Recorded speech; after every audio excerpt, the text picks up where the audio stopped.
Well, in today's 5-Minute Gardener, gardening resolutions to make in the new year.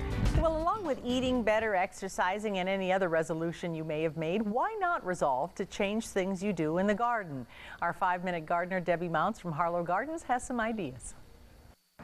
Okay, it's January, it's the new year. We've all eaten a lot of pie, we've done all of our festivities, and now we're thinking about those resolutions. Well, in the garden, we also have resolutions that maybe would help us be more successful as gardeners and maybe better stewards of the earth. So today I have some New Year's resolutions that are green resolutions for our desert gardens.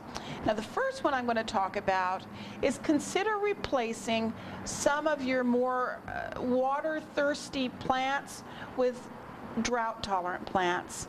And I have a few here, like cacti. All of your cacti, at the worst times of the drought, they maybe need to be watered once a week. That's fabulous.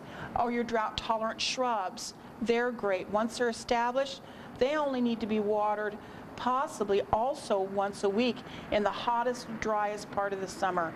That's wonderful. The next thing you could think about doing is people are really getting into the organic vegetables and herbs and things. And if you go to the grocery store, you'll notice that the price on those organic veggies and herbs is pretty high.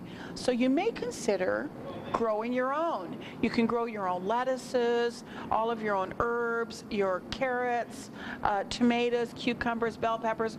All of those things can be grown in your garden. And they don't just have to be grown, if you don't have a lot of space, you don't have to have a garden plot. You can actually grow them like these two pots in pots. Lettuces, just about anything can be grown in a good sized pot. Now going along with this, to treat these veggies that you're growing in your garden, start your own composting. You can start composting with your own veggie, your peelings and your pieces from your kitchen. That'll help start your own compost. It'll be great. It's better. It supplements nutrients in the soil. It's great. The next thing is use only organic products for your fertilizers and for your insecticides. There are wonderful products out there now that are very efficient, and they're beautiful. They're good for the earth and good for you. The last thing you might want to think about doing is taking away some of your grass in your yard. Grass is the #1 irrigated crop in the nation, and it doesn't do anything but look pretty. Think about getting rid of it. All right, good luck, and stick to those resolutions. All right, and Debbie joins us now. It's kind of hard to think about getting rid of the grass. I don't have any, but you know, that nice little piece of grass in the backyard, it's so pleasant to the eye. It is, and it's cool. It does cool things off.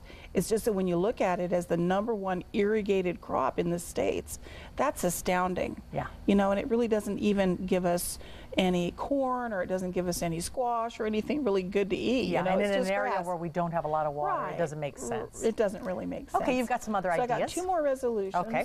And this one is about, think about using biodegradable pots. That's kind of the latest thing. A lot of the growers are going to biodegradable pots. And when you go to the nursery, one of our growers, we're now getting herbs in pots that you can throw into the landfill knowing that they will absolutely biodegrade. And these pots are ones that we sell. They come in great colors, and they're made from rice hulls.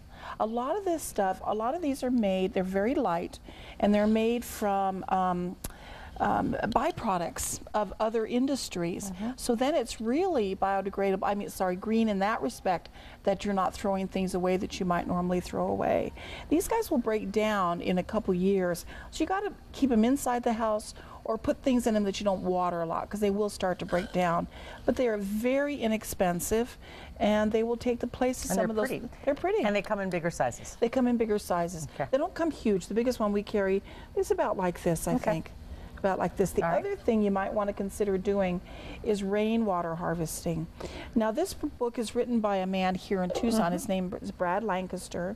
And rainwater harvesting doesn't necessarily mean that you have to go out and buy a big metal cistern that takes up half the side of your house. They have cisterns now that are painted different colors, that are more ergonomic, that kind of fit up next to the house. So that's one choice. But Heatbrad also has a lot of tips for doing channeling of your water in your garden, trenching and things like that, that basically directs the water where you want it to go. So then you're really taking advantage of whatever water comes along and you're putting it where it needs to be. And you can do things like, if you use biodegradable soap, you can rechannel your water from your washer Gray and things water. like gray water. That's the word I'm looking for. You can use gray water in your plants. All of those things are great tips Lots to of good. green us up. Absolutely. Thank you so much, ma'am. You're very welcome. Appreciate it.